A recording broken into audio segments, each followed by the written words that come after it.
This is the Liberty Entrepreneurs Podcast, episode 87, Unschooling, Homeschooling, and Childhood Entrepreneurship. Let's go.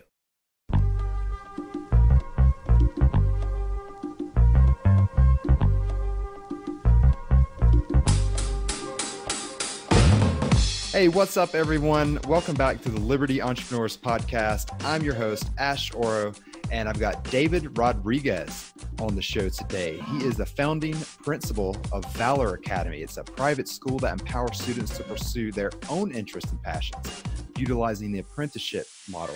And he's also a publisher of The Underground History of American Education, Volume 1, by the world-renowned school teacher from New York, John Taylor Gatto.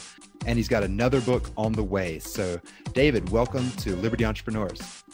Ash, great to be with you. I'm very excited to have this conversation with you, man. Looking forward to it. Yeah, for sure. And I just want to add, I just happened to wear this pineapple shirt today, and David said that he had a pineapple shirt, so apparently it is Pineapple Day. Yes. Yeah, no, he had it on, and I got one. He said, put it on. I said, all right, let's do it. So we'll have a good pineapple conversation, lighten up the conversation a little bit. Right. So today we're going to be talking about children and those with younger years than us, David, people who are still, for whatever reasons, forced through schooling to follow someone else's passion rather than their own passions. So give us, fill in the gaps here, David. Who are you? What are you passionate about? And how are you, building freedom? Yeah, so the short of it, Ash, is that my original dream was just to make a lot of money and sit on the beach. And then as I continued to study success, I found out that truly impactful people leave a legacy. They leave something behind for their family or for the next generation. And so I started to ask myself, and of course I had mentors around me, either through books or actual live humans. And I said, what do I want my life to be about? And so after I learned about what's going on in the school system, we can talk a little bit about that with John Taylor Gatto and how schools were created to create obedient people. I said, man, if that's true, then the school system is really hurting kids, because I was in school and I thought, this is weird. Like, why do I have to do all these assignments? And so I wanted to empower the students that are in schools now. And actually, I have to speak to parents, because the parents are the ones who make those decisions. So just kind of deciding that's what I want to get into. I started an expo called the Education Options Expo, turned into a YouTube channel. And the purpose was to introduce respectful models of learning to parents, because they don't know these schools exist, which don't force you or coerce you. So that's the short of it. Background in business and some sales and these kind of things. But really just trying to empower people and see people as the infinite potential that they are, which I believe. And what Buckminster Fuller said, every child is a born genius. The challenge is they get de-genius trying to please their teachers and please their parents. So just all these inspirations around me. And when I look at children, I see like myself inside of them. I'm like, that was me when I was 10. That's me when I was like 14, like, trying to go out and do something exciting and fun, but then they shove you in the school system. And, once we realize where it came from, we're like, oh my gosh, this is so disheartening in some degrees. And with some of these options we're going to talk about, I think it's going to be very hopeful and hopefully inspiring for some of the parents out there.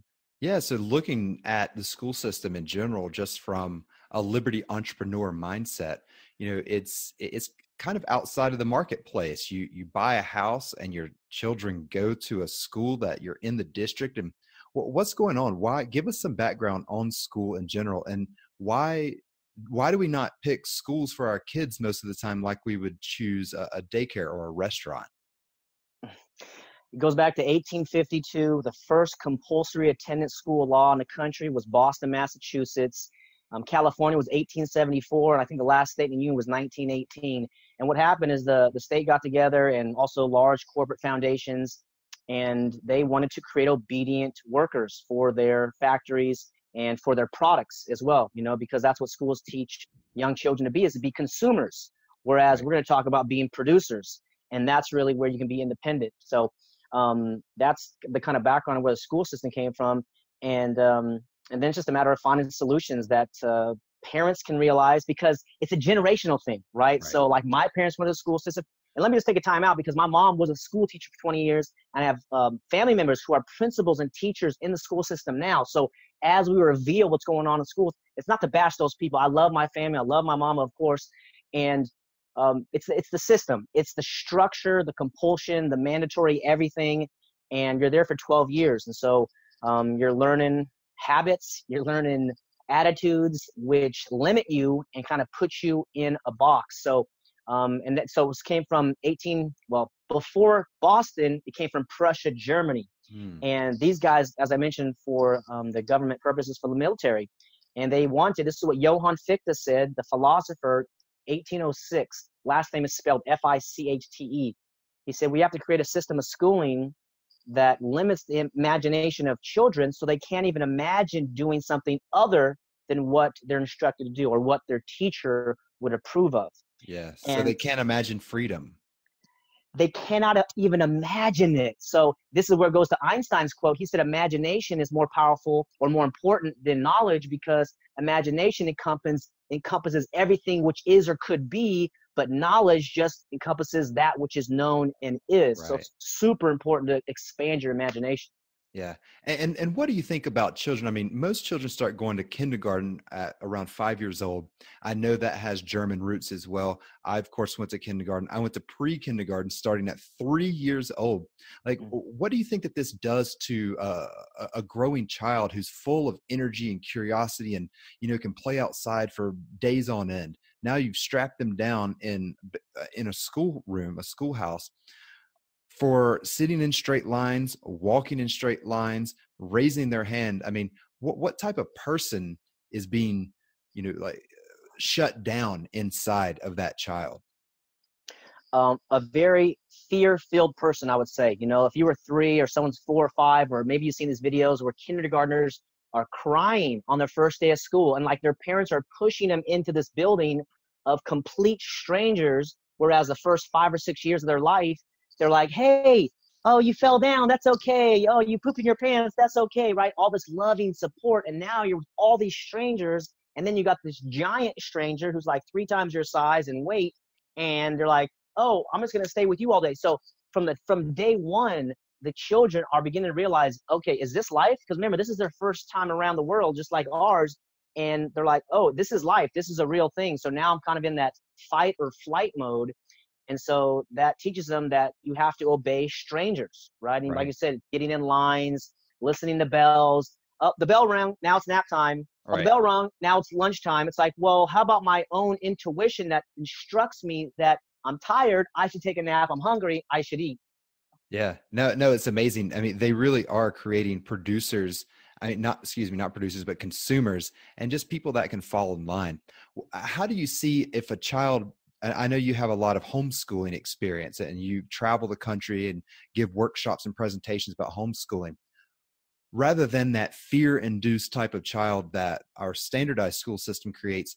How are you seeing homeschoolers? Are they nervous to be around people? Are they scared to go out in society? Because this is like some of the common criticisms of homeschooling, is that your child's going to have no social experience or social life at all. Yeah. So one of the distinctions I like to make right now is homeschooling versus school at home.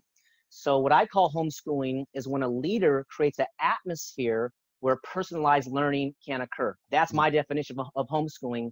Whereas maybe some people's definition is school at home, where you actually take the textbooks, you sit at the kitchen table, and you say, okay, mom or dad, I'm going to be the teacher. I'm going to teach you these 7 subjects. That is probably better than being inside the school building with complete strangers, but I want to distinguish between the two. So that's homeschooling. And then more powerful, if mom and dad can allow freedom for the child, is unschooling. And this is, in my opinion, 100% self-directed learning, where there's trust involved. And of course, there's risk, right? When you take personal responsibility of your life, there's risk involved. But mom and dad trust the student, their child, to proceed. And of course, they're not going to let them run across the street. But, in the house, these kind of things allow them to study what they want to study. So homeschoolers, in my experience, are really kind people, really like empathic, compassionate people. And of course, you have the socialization question. And how I normally help parents realize is that socialization is a weird word that even in public schools, you're not allowed to talk, right? Like you're in a project, you're in a test. If you ask your buddy, hey, can you help me with this? Yeah. You're cheating.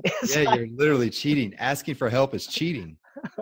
Like when does a business person not ask for help? You know, well, you're not going to do it that often because you can't do everything yourself. I mean, building teams and building your network. How many times have you heard that your network is your net worth? Well, in school, they do everything they can to prevent us from networking to help each other. Whereas, yeah, in homeschool, I imagine, unfortunately, I wasn't homeschooled, but you and your circles, I read a lot of what you guys produce.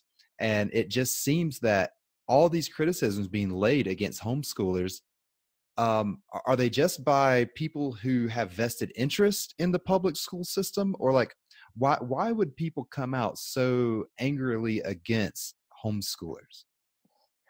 Beautiful question. You know why? Because it's a super large business. Conservatively, the K-12 public school budget is $600 billion. Mm, I've heard some estimates 850 billion, and some people put it at 1 trillion. Regardless of what the number is, it's massive. And guess what the largest union in the country is? The teachers union. This mm, is the National Education Association, followed by the American Federation of Teachers. right. So it's supposed to be about the kids, and I know there's sweet, loving people inside these systems. However, when you start playing with somebody's money, just like you play with your money or my money, it's like, ooh, you know, I was planning on a lifetime pension and lifetime medical, and now they're trying to shake it up. And, you know, if you see some of these documentaries, like I think Waiting for Superman is one of them, where this young woman, and I think she's 30s or 40s, just full of energy. She wants to go reform the school system, I think in New Jersey. And the union was like, "Nuh-uh, we're going to keep all these poor performing teachers. And like they walked out of the meeting. It's incredible. Like they wouldn't even have a conversation. They wouldn't even have a vote. So it's a massive business. Publishers are making big money. Bus manufacturers, the food, you know, baloney business, Oh trash yeah. business, The milk business, the pizza business, the school textbook business, the pencil business. I mean, dude, there's a lot of consumers down there whenever you force this.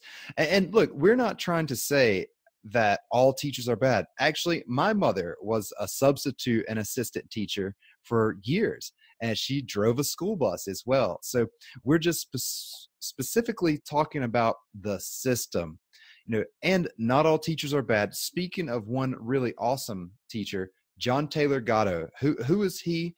How significant is he in just your influence and just what he's doing? John Taylor Gatto is to education like Michael Jordan is to basketball, man, or like LeBron or Kobe, whoever you like. He's a real champion. He taught in the public schools for 30 years in New York. He retired at the top of his game, two-time state teacher of the year. State And teacher of the year in New state, York. yep, state. I got copies of the documents and everything. It's incredible. And the reason he got that award is because his students, his 8th grade students, were going out and winning all these different awards, writing contests, essay contests, starting markets, going and volunteering, true volunteering at the homeless shelter. 8 of his students ran the homeless shelter, and just story after story. And you check out some of his stories on John Taylor Gatto TV on YouTube. But he just has so many testimonials, and I think he taught maybe about 1,500 students. But he was such a champion that in the beginning of the year, he would sit with his students and say, "Hey, Susie or Johnny or you know whoever you are, what would be something interesting that you could get excited about for the next 9 months? What's Mm. something that you're interested in?" And some guys want to learn to write comic books. Some girl, her dream was to be an Olympic swimmer, so she ended up creating some project around all the local swimming pools and resources and that. So there's all these different things that he has done. And then he, at the top of his game, he basically made public speeches and did an op-ed page in the Wall Street Journal. And he said, if you find a profession where you don't have to hurt kids, let me know, because I'm done. This is my final year. And so Mm. that's what started his speaking career. He started getting speaking opportunities all over the country. And now he champions what? Now he champions, well, self-directed learning. He calls it unschooling also, but there's actually a great speech called Open Source Learning. And his great quote, which I'm going to share as long as I can, he said, "Teaching is not a profession. It is a function. Anybody with something to share, something to offer, can be a teacher." So that was his whole thing. And he wrote a book called Dumbing Us Down, Weapons of Mass Instruction. I helped publish The Underground History of American Education. And he is like top of the integral type situation. And I'm working with him, as I mentioned, the publisher. And this is maybe 2 years ago or so. I say, John, I think people are interested in you. Like people, you have a strong core fan base, and they want to know who you are. Can we do a biography? And at Yeah. this point, still, he's like, no, I'm not comfortable doing that. And I was like, why? Like, you have such an interesting life. He talks about his life in Pennsylvania and so many cool stories. And he said, I was taught it's not proper to brag about your achievements. Mm. And I was like, man, that's even more of a reason. So I'm still working on, getting that permission to get the biography going. But he's 82 years old. He's in New York. I mean, I put him up there with like Mises for economics or Ray Dalio for business principles, or, these people who are challenging the status quo. And he's got the history and the background to prove it. I mean, he does, there's one thing about people that have great ideas, people who can talk the talk. That's amazing. But he walked the walk to the highest extent. He was the number one standout teacher in one of the largest states and most difficult school systems in the country, in the world, maybe, who knows? But this is a guy, weapon of mass, what was it? Instruction? Weapons of mass instruction. Right. And I assume this is what his takeaway of being inside the machine and just seeing like what type of damage people can, like the system can do to a young, hungry, curious kid's mind. Yes. And one of the most powerful weapons of mass instruction is the extension of childhood. And this is documented in the early 1900s, I think by Elwood P. Coverley in the History of Public Education. But it's the extending of your childhood. So rather than saying your childhood ending at age 7, they extend it, 3 more years, 4 more, 5 more years. Now you're 12. Well, now it's up to 18, even 22 or 24 years old, 30 years old, and even 40 years old, some government documents. Because what happens is if you're child-minded, you have childish fears. So the boogeyman scares you, right? Or, facing your fears scares you. I mean, we all have fears, but like childish fears, like, imaginary ones. And then you're not concerned about the higher life or the mature life of maybe higher values of love, of courage, of compassion. And you're not taught any of that in school. I mean, you're not taught a single thing. And most people's parents aren't going to be able to teach you this. And now you go to school with some stranger like Parent 2.0, and these people don't have the credibility or the respect to teach kids what they actually need in order to be a successful, happy, independent, free person. I mean, think about the bullshit that we were taught in school. Civics. I don't give a shit about government's history, right? Geography. Okay, cool. Why do I need to learn all 100 counties and their capitals in the state of North Carolina? Why do I have to remember that crap? And think about some of these. I mean, social studies. I mean, I know I just said that, but this is literally just learning how to be a good citizen, how to stay out of jail, knowing that your obligations to the state. I mean, even stupid classes like English. Like, I don't care about Edgar Allan Poe. I don't care about any of these writers. I'm a mathematician. I'm a scientist, right? I'm somebody who wanted to be an astronaut, not somebody who wanted to give a 40-minute presentation on Edgar Allan Poe's entire history, his childhood, his parents, everything he wrote, why. I mean, what is this nonsense? Is this just where socialism and socialized goods go over time to please not their customers, the children, but to please the people in control of the state? Correct. Yeah. So since we're on the Liberty Entrepreneur podcast, we all are aware of the state, right? And so, understanding the left-right paradigm or individualism versus collectivism. And the great Lysander Spooner helped liberate my mind in so many ways that, the document of the Constitution really doesn't have any effect if I didn't sign it, right? These guys have all passed away, so it's like, so in reality, if somebody believes in God or evolution or nature, whatever it is, I'm connected to the creator, to the source. And if I don't give consent, then how does any third party have any rule over me? Yeah. They don't. So that's why they got to get the schools teaching the kids. I pledge allegiance to the flag. I mean, you pledge allegiance. Well, when it says it means the republic. So what you're aligning yourself with is a republic, is a state, and they're going to go off and kill people because they're protecting you. Killing people is their solution to helping you. And it's imaginary, like, what if McDonald's owned the school system, what would they be teaching? I pledge allegiance to McDonald's and the holy burgers that they create. I mean, this is so weird. The first time I heard Tom Woods say this, what if Walmart was in control of our schools? And what if your children, because I just see the government as another business. It's another, it's just another type of corporation, except they steal their profits rather than earn them through peaceful trade. But yeah, what if McDonald's owned all the school systems and it was just kind of socially norm for you to send your child to McDonald's? Do you think they would teach your children to be entrepreneurs or burger flippers and cash register workers?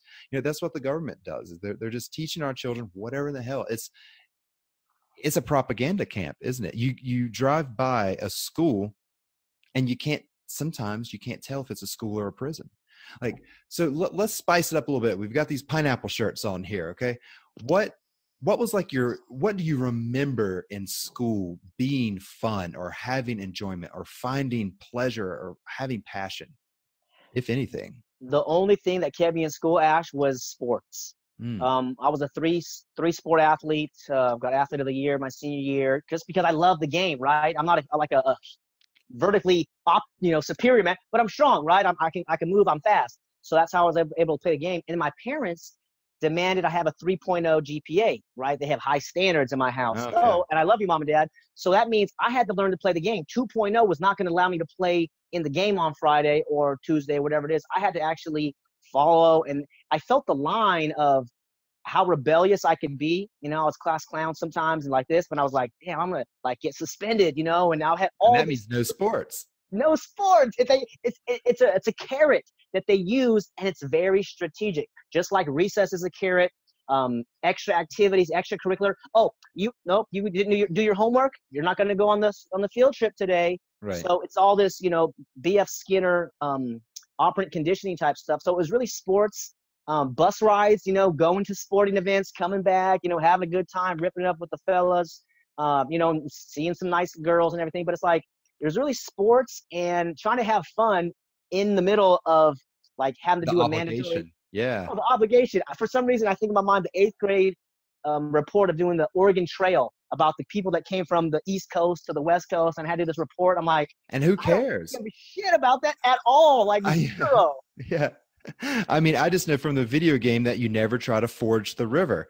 But for me, the best thing about school, and now looking back on it, was when I got to integrate with the marketplace, buying lunch, or at least getting to pick, do I want the burger or do I want the pizza? Do I want the chocolate milk or do I want the regular milk, or do I want to pay extra for the soft drink or something? Or like the book fair, do I want this pencil? Do I want this book marker? Do I want this notebook? And even buying ice cream, just having I remember feeling free when I got to make my own decisions as a child. And I got to make my own decisions only in school whenever it had to deal with money for some reason.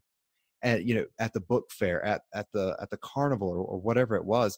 And looking back on that, nobody ever said anything about hey, what was it like going out and going to the book fair and being able to freely purchase whatever book you wanted?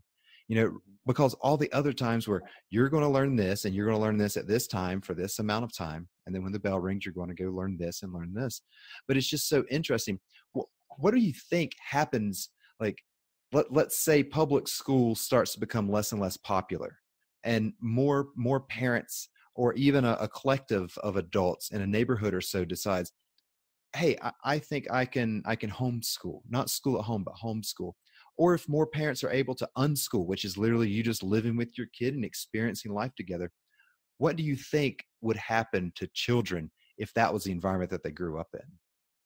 I think children would be happier, parents would be happier. There'd be more, probably even these kids starting businesses, selling lemonade, right? You're seeing situations where these guys are getting shut down because they don't have a lemonade permit. There should be a hot chocolate stand, there should be a lemonade stand, they should be selling their baked goods. That should be on the street, sharing like this. So I think there'll be stronger relationships, and young kids, teens, they'll be independent earlier. As I mentioned, by the time you graduate 18, I remember this, my senior in high school, they had this virtual business class, and I was so burned out. I was like, I don't care about that, man. But I'm like, that was one class that I should have took. But by that time, I was just so over it, man. I just want to be done with this. Out of here.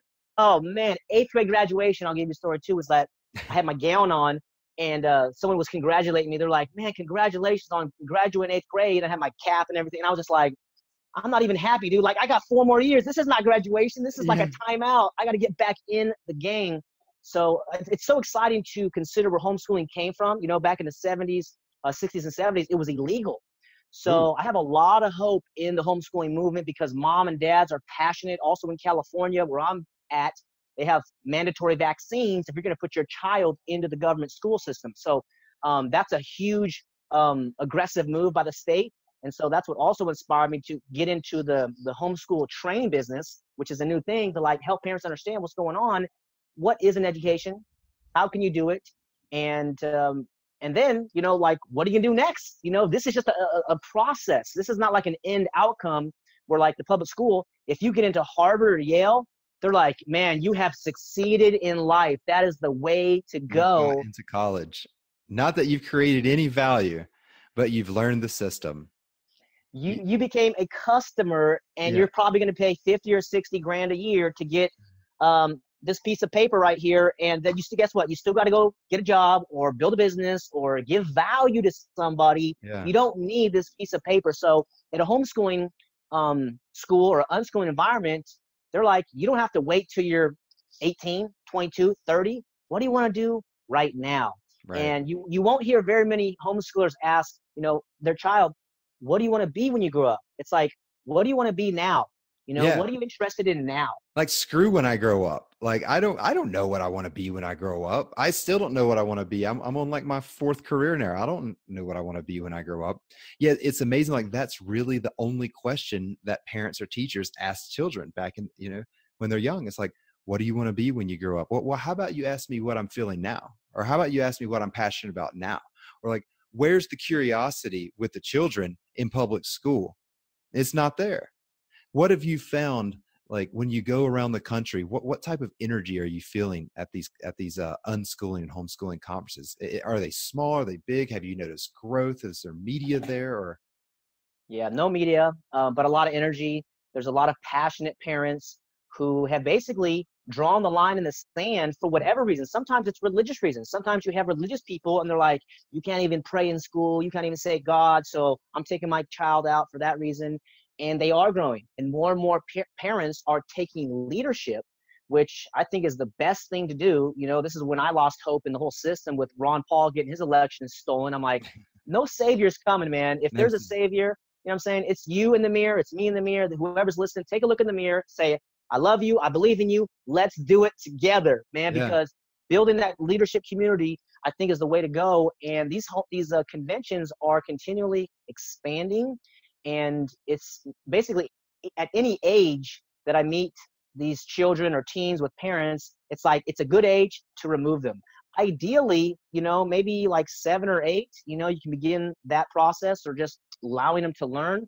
But by the time they're 12, 13, 14, we're talking 6th, 7th, 8th grade, if they haven't been allowed freedom to pursue their interests, freedom to pursue their passions, it's hard to ignite that. Mm. And it's a sad thing, but a great question parents could ask is, what's your dream? Or as Napoleon Hill talks about in the book Think and Grow Rich, what's your major definite purpose in life? And that's Mm. such a major question. It takes time. You got to let that question like resonate and kind of be in the dirt for a while and let something sprout up, because that's like a future long thing. But that question, that purpose, you know, just like my phone has a purpose, this computer has a purpose, your life has a purpose. So does mine. And the listeners, your life has a purpose. So if we can begin asking that question to our children at a young age, they can sit with that. And maybe 5 years later, they're like, yeah, I think I want to do this. I want to help out humanity in this way. And that causes a lot of passion and excitement for them.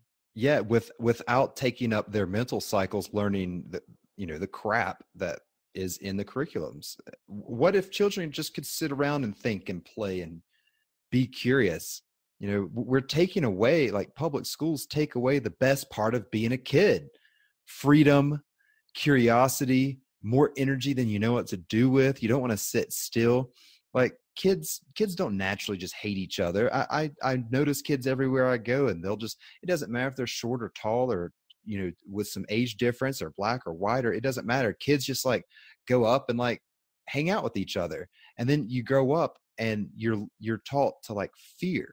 You're taught to fear the outside, and you get conditioned to be ordered around by a stranger, a teacher, which later in life, of course, it's not that uncommon whenever some stranger like a cop comes and orders you around, or a politician, or, riot guard police, or whoever.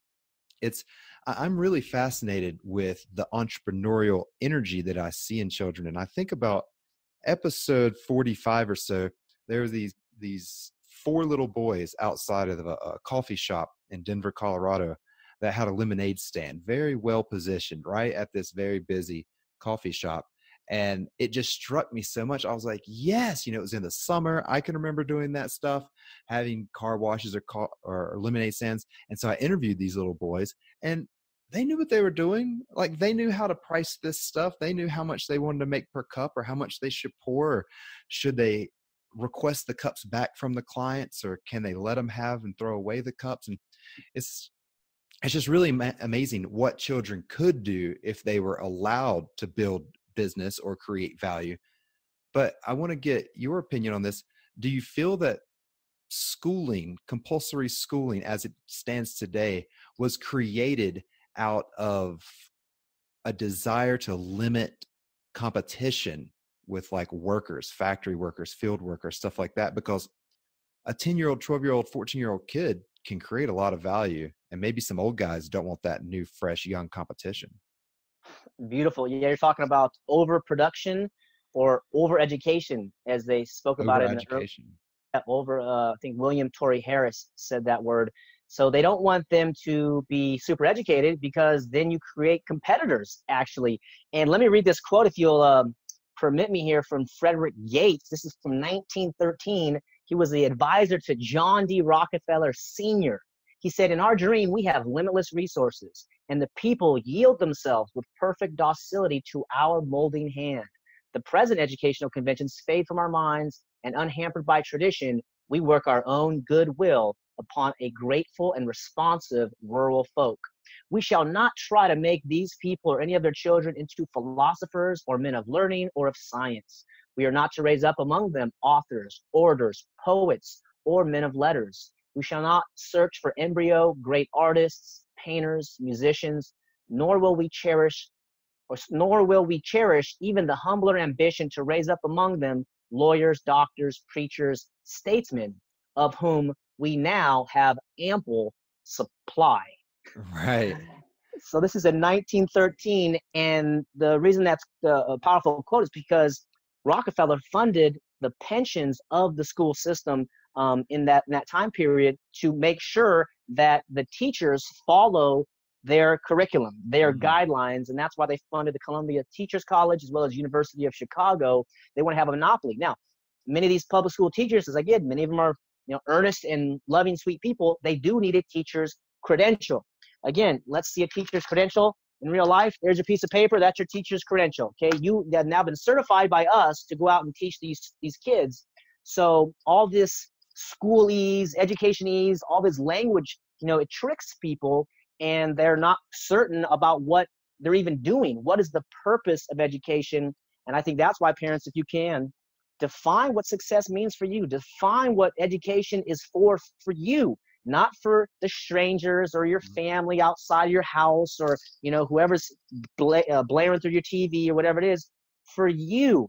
And the bigger question, which does take time, is what do you value? What is important to you?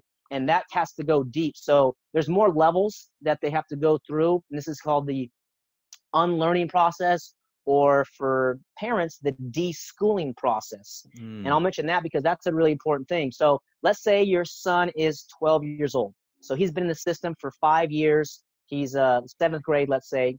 So you want to homeschool him. So you remove him from the school system. Do not begin to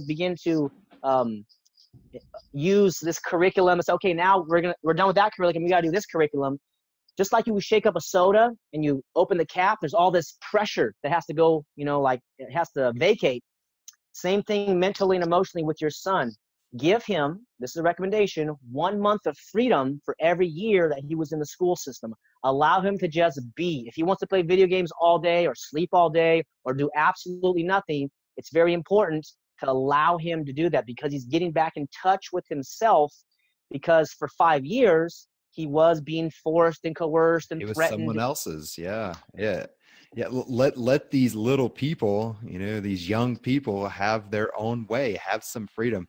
It's so amazing that we feel like children must be managed. They must be controlled. They must be told what to do because they don't know otherwise. You know, whenever you hear this type of stuff, what do you want to say, or what do you want to do, or how do you bring attention to the fact that even some of the youngest most people, 7 years old, 6 years old, 5 years old, they have a pretty good idea of what they want to do. How do we give children that type of freedom? How do we extend human rights and property rights to children?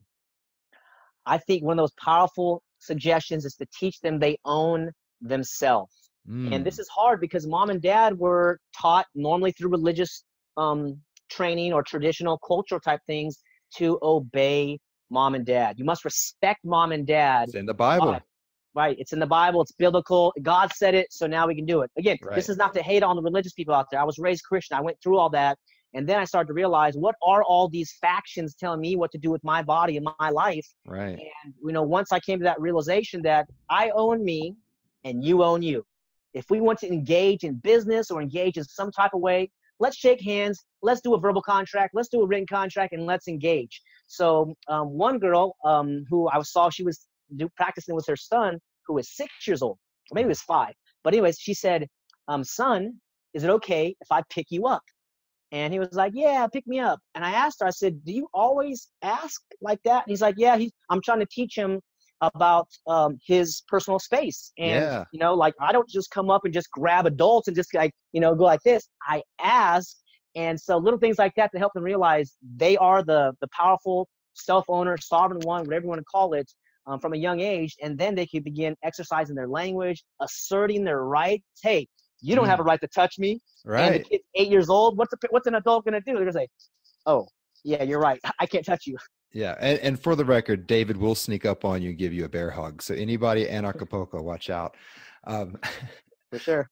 See you in Acapulco. Yeah. Well, when you're talking to some of these parents who are just learning about unschooling or homeschooling, what are some of their major concerns, or even maybe criticisms, but mostly what are their concerns of maybe inadequacy or unpreparedness and stuff like that? The biggest concern we touched on briefly was about socialization. So helping them socialize. And so you just take them to different classes, have them interact with people in general, the grocery store, the library, volunteering at the local, whatever, food kitchen or wherever it is, anywhere, businesses, stuff like that, socialization. The other one is they lack the confidence to do it. So they'll say, I want to homeschool, but I was bad at math, so I can't homeschool. So again, this goes back to the paradigm of what is education, because a 10-year-old who's not interested in math, he doesn't need to know. And if he does need to know, there's something called the internet. You can use Khan Academy, you can use YouTube. There's all these different resources. So the other part is like mom and dad not having the confidence to do it. And I think one of the biggest ones, which I have a few ideas for, and it's really like the $600 billion question, I would say, but it's coming, is I have to work outside of the home. So that's valid, right? Maybe mom and dad are working or a single parent. Yeah. So how to help them generate an online business. And this is either building their own products and services, consulting, coaching, doing affiliate marketing, podcasting like you're doing, and figuring a way to monetize it, because we now have access to all this technology and platforms. And like Gary Vee talks about, he's like, whatever business you're in that business / you're a media company. Begin seeing yourself as a media company. And what Brian Tracy talks about is that we ask, first of all, how many in this room are self-employed? And some people raise their hand. But he said, all of you are self-employed, because you might have a job with company A, but you won't always work for that company. You're going to move someday, or there's going to be a change. So you are the president of your own personal services corporation. Yep. And if I can share that with parents, and they're ready for it, then they begin the process of, okay, so we do have 2 incomes, but what if instead of making $3 or $4 grand outside the house, what if I can make $3 or $4 grand inside the house? Or maybe we sacrifice for a little bit, or maybe we figure out a cooperative agreement, but it has to do with income, right? We have to generate some income, but I think deep down is they don't want to ruin their child's life, and that's respectable. I don't want to ruin my child's life. So if they're in the school system, then that's kind of like the school's responsibility. But if I pull them out and put them in my house and say, Right. You I'm have that now, yeah, now it's on me. And guess what? If they grow up and live a bad life, I'm going to regret it. I'm going to hear it from my cousins, my grandparents, our parents, the society. But the truth is that at some point, if you're homeschooling with freedom and demonstrating, modeling respect and compassion and love and empowerment, at some point, age 15, 16, 17, 18, they say, thanks, Mom. This is my life. Now get out of my way. I'm gone. Right. And it's like they want to flap their wings just like as you did and myself. Like, I'm gone. I got some stuff to try. I want to go travel or do something. Got some shit to I'm build. gone. Yeah. Yes. Like I got to get out of here. I couldn't wait to leave. I mean, think about, and if anyone needs proof, think about the last day of school every single year. Like you couldn't wait. I used to have this little thing where I'd throw my backpack up in the yard and just leave it out there, hoping that it rained. It's like prison is over. One of my friends, she has a 13-year-old child, and her kid, her daughter, literally calls school prison. And she knows my stances on public school, and she never wanted to tell me for the longest time that her child called school prison. But now we have the internet. Let's talk about that. Back in the day, like any government program, they're usually pretty effective at the beginning. And then as socialist programs age, the inefficiencies start to catch up with them, and the product that they create, in this sense, schooling, or I guess you could call it education, for children, starts to degrade over time because there's not that market feedback loop to keep it good. But now we have the internet, the Khan Academy, Ron Paul's homeschool curriculum. What are you seeing now? I know we grew up in this digital age, but just think about what do you see is going to happen with all these new possibilities now to compete against government school? Because I don't think we're going to shut government school down, just like we're not going to audit the Fed and shut the dollar down, but we're going to compete against it. What are you seeing, like, with children or with parents that already have all this, for the most part, free resources? Yeah, the Buckminster Fuller quote was that you never change reality by fighting against it. You have to create a new model that makes the old model obsolete. So I have no hope in political reform for schools. It's just to help to remove them from the school system so they can do something better. And then one of the tricky words also that a lot of homeschooling parents will hear is the word curriculum.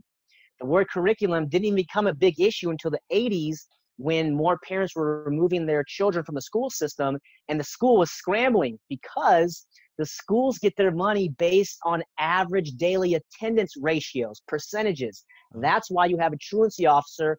When you miss 3 days of school or you're tardy, you get the robocall, your son was absent today, because they don't get the money from the districts don't get the money from the state. So it's a massive business. And if parents can distinguish between schooling and education, as Gatto taught us, schooling is what other people do to you. Right. Education is what you do to yourself. Yeah. And also the root word of education, educo, the Latin, means to pull from within or to draw out. So this is why I named my academy Valor Academy, for two reasons. One is that you're already valuable the way you are. You don't have to jump through some hoop. You don't got to pass this little test and prove your intelligence. I believe every person is genius and intelligent, brilliant in their own way. And the other reason was that valor, a synonym for courage. If your child can begin to value themselves, self-worth, and then develop courage, their success is almost guaranteed in life, because once you know that you're valuable and you don't need someone's approval, you don't got to get a gold sticker, you don't got to get a smiley face on your piece of paper to feel, yay, I'm good. You say, I'm good the way I am. Whatever you believe created you or you brought into being, you're valuable. You're a human being. Man, your parents made sweet love and you were created and you were born. It's like you are important. And I think every child, if they could hear that, just every few days, hear that, like it's not about the grades and tests and scores. It's about you connecting with yourself, learning about yourself. If you can't, think about, how you want to serve other people, give value to humanity, and then have a great life, have fun, fall in love or go build some art or some business or something great. and enjoy it because it's just a fast ride. So I recommend parents do that if they can. Yeah. So your upcoming book, I like the first two words, the apprenticeship. How to get a real education and solve the crisis of public schooling with a proven, affordable method. In a free society, in a free market driven educational apparatus system, whatever, it wouldn't be a system, but if the marketplace was in charge of education, what value or what significance do you see with the apprenticeship model? The apprenticeship model, I believe, in some ways is the future of learning, just because knowledge is doubling either every 18 months or every 12 months. And I heard some futurist guy say by 2023, it'll be doubling every 3 days. So Mm, there's so much knowledge and research and information being created, content being generated. If people don't stay up with it, then they're going to get, left behind. So everybody's in the education business, in my opinion. So whatever your ambition is, however you want to serve humans, young student or mom and dad with students, um, they're going to want to connect with somebody who knows the business, right? So this goes back, way back, whether you're a cobbler making shoes or a blacksmith or an agrarian farmer or something.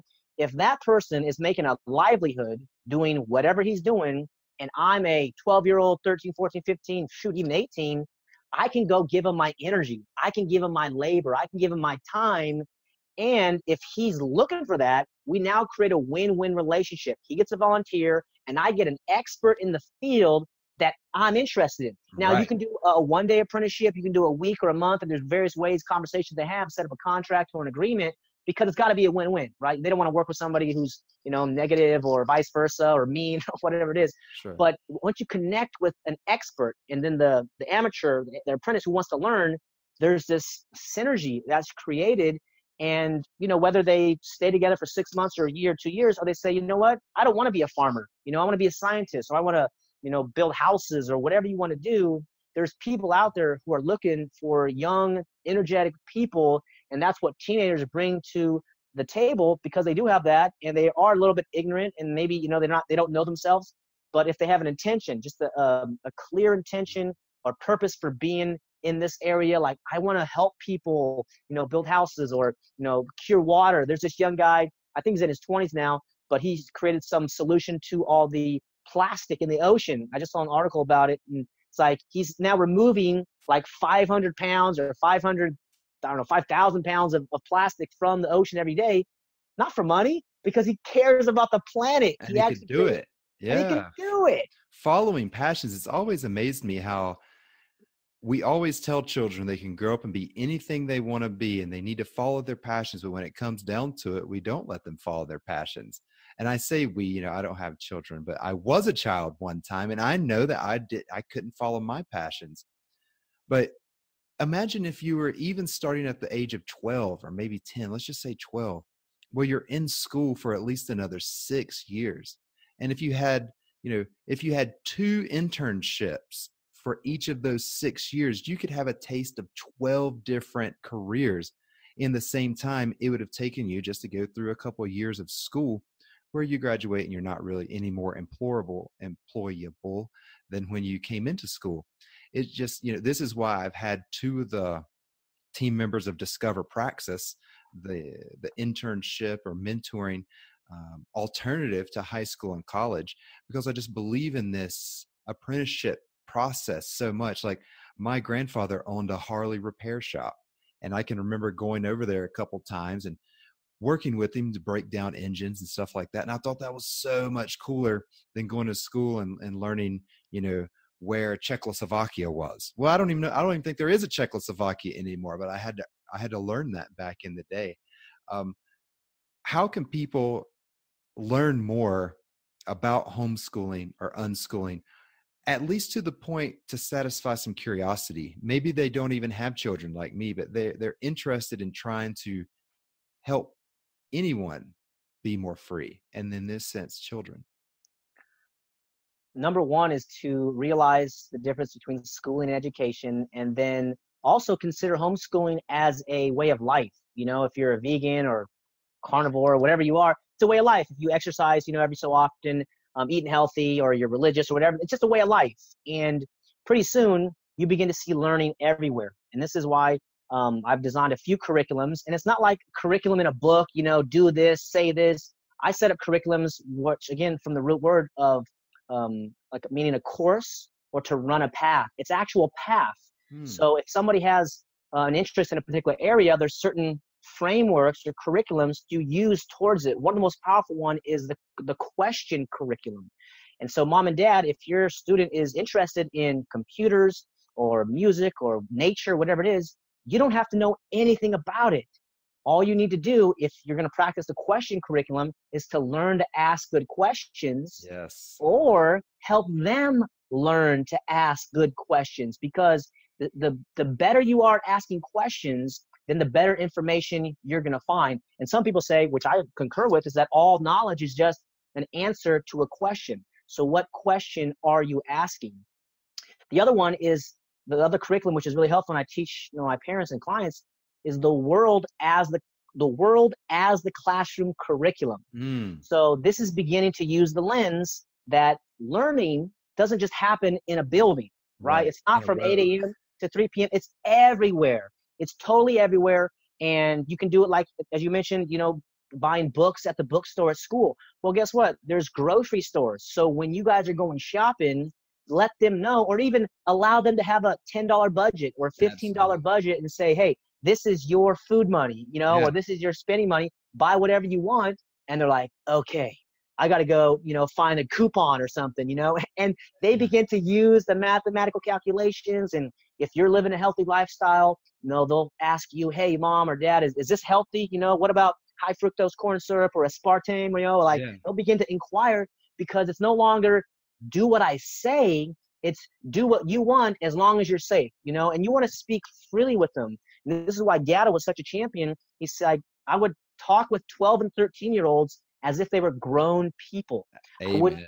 I wouldn't treat them different. I would speak to them. And he said, because he was in Manhattan, New York, and there's, downtown, a lot of minorities. He said the street idiom sometimes was hard to understand, but the intellectual ability, the intelligence was there. It's just a matter of breaking through the language and allowing them to see that the world is the classroom, and you can truly learn anywhere if you have the lens to do that. So those are a couple curriculums that parents can use right now, and those are all for free. Yeah, you don't have to just follow your curiosity and follow your child's curiosity. And I see so often children not being allowed to follow their curiosity, and using the perspective that the world is your educational room or whatever. There's so much to learn everywhere now, especially with the internet. A type of a finger, 10 strokes, you can find out anything you want. And you can own your own curiosity now. All children are curious. All children are curious. They come into the world, they don't know anything, and they have to use their experience to go around and learn. To do that, they have to question. They have to be skeptical. And a lot of times they start to question and be skeptical to adults, right? And then we have the terrible twos. I call them the terrific twos, because it's them establishing property rights, establishing themselves, and being okay with saying no. You want me to eat broccoli? I don't want to eat broccoli. What do you think about that? But so since we're on this curriculum thing, what do you think about the Ron Paul homeschool curriculum? I've never had it. I remember a couple of years ago he brought it out. Is that a good entry point, or is that too structured school-wise? Or have you experienced it? Yeah, no, I played around in there, and there are some free components. There's some paid components, but it's good stuff. I mean, Ron Paul, because Ron Paul's a good man, and he's a freedom man, that's what he creates. So, and there's talks about economics, right? There was actually one class in college that was helpful, was like micro and macroeconomics. And believe it or not, I actually had a professor, Dr. Edward Stringham, who's a voluntarist anarchist, who we reconnected like 15 years later. I told him, I said, Ed, your class was like the only helpful one, because we did this various experiments of price, price fixing or price floors when the government gets in there, like minimum wage type stuff. So Ron Paul has that. You can just join his newsletter list. He's got some good content going out from his newsletter list, but it's about liberty and freedom. And, he's, I would say, libertarian. I think the next evolution, Ash, and your listeners, is to create something which is voluntarist related. I think that might be the final red pill for humanity, is that you own your life And the young people get it. At a young age, they get it. And they do have a certain amount of authority that you and I don't have when dealing with adults. If you have an 8-year-old or a 10-year-old, or maybe you saw the 13-year-old girl who presented at the United Nations, this is maybe 10 or 15 years ago, she laid it down. And what are you going to say to a 12-year-old girl who's laying it down at the United Nations saying, you know what, you guys are wrecking our world and you need to stop because you can't fix the problems that you're starting. So yeah, Ron Paul's the man. I got a lot of respect and love for him. He actually did the foreword on the book, The Underground History of Education, American Education, of John Gatto. So yeah, check that. That's a good curriculum. And it's basically like this. It's like life is a buffet. Education is like a buffet. You bring your plate and you take what you like. If you don't like vegetables or carrots or asparagus, right? Like I used to hate beets growing up and now I love beets. So it's like you take what you want, you leave what you want, and realize that it's a self-serve type education. And if mom and dad can get on board with that, then it's like it's a happy family. I'm not forcing you and you're not forcing me, but we trust each other in your brilliance, in your ability to self-direct your life, because this is just a fast ride and we just want love and acceptance and community. And we don't necessarily need the government telling us what to learn and where to go and what time we need to learn and what day we need to learn and what subjects we need to learn and what tests we have to take and the crap we have to memorize. It's as anti-entrepreneurship as I can imagine schooling is as it currently stands right now. David, man, I appreciate you so much. You know, understanding the role that children play in forming their own free lifestyle and giving them the options to create their own free lifestyle and to own themselves and to own their thoughts and to create compassion for themselves and all the things that we later in life learn that are so significant to being a full, fulfilled, happy person. I can't think of a single thing that I learned in public school specifically that helped me achieve these things. Most of the time it was things that, like you said, I had to unlearn. And what you're doing in trying to help spread a perspective of, first, it's just respecting children. When it comes down to it, it's respecting children and it's respecting what they're interested in and what they're passionate in and not pushing ourselves onto children in any way, be it, you know, how you want to tell your children everything or you shove them off to school.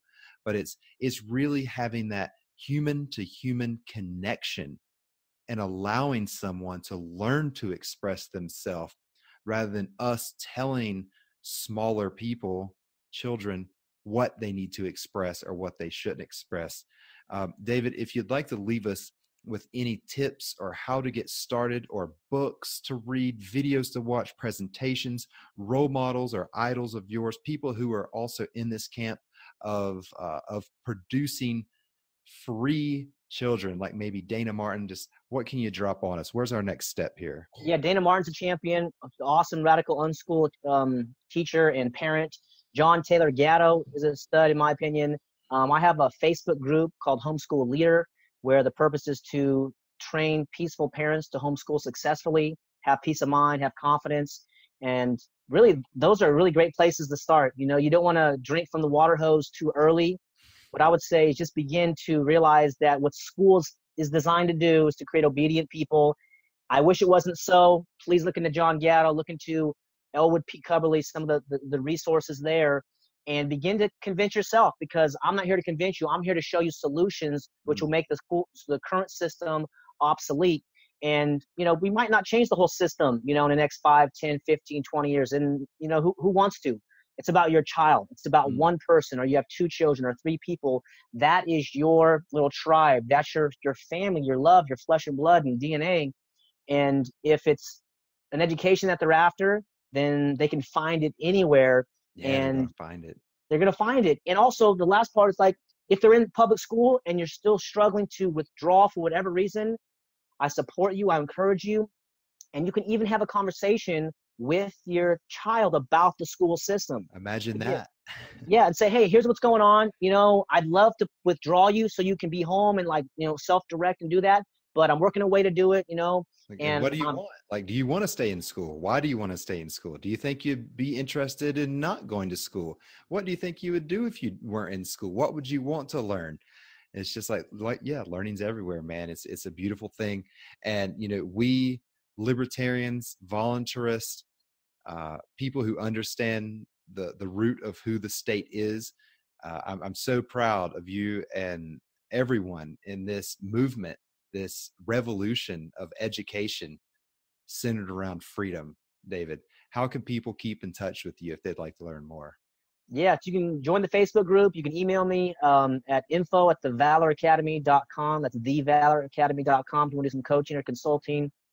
I can graduate your child early if you want to graduate them at 13, 14, 15. I just graduated this 15-year-old girl who was really doing well in school. She was bored. And she's like, I said, okay, here's what we can graduate you. What do you want to do? She's like, I want to study real estate. Great. You have a mentor? Yeah, I like Ty Lopez. Great. What else do you want to do? I want to start a YouTube channel. Great. So she started. She's making videos. So whatever it is, because the school system hurts kids, I want to help you, mom and dad, however that is. If you can put 40 people in a room, you invite me to your city on a weekend. I'll come out and do a workshop like I'm doing in 2 weeks in North Carolina, whatever it is. This is really important. And it's basically just success training for the young, having a conversation. Take a look at the John Taylor Gatto's YouTube. But yeah, email me. We can chat. Join the group. Support Ashe and what you're doing here. I really appreciate you put me on because you've been doing it. And this conversation, as we mentioned, is so important that young people learn to basically create a product or service and sell it. And you don't even have to do it for profit in the beginning. It's just starting that process of giving value. And then the high level, because I have a business degree, but it didn't help me. Here's the high level of business. Generate some revenue, minus your expenses. You're left with a profit. You're now a business entrepreneur. I encourage you to own your life, see yourself as the president. Connect with me, stay connected with Ashe, and maybe you'll see us in Anarchapulco, spreading freedom worldwide. You for sure see me down in Anarchapulco in February. I hope to see a lot of my listeners down there. David, I know I'll see you down there. Jeff Berwick, all the good guys. Thank you so much for coming on the show. I mean, I don't need to say it. Everyone listening knows that you're a Liberty entrepreneur. Thank you so much, David. And to everyone listening, until next time, keep building freedom. We're out.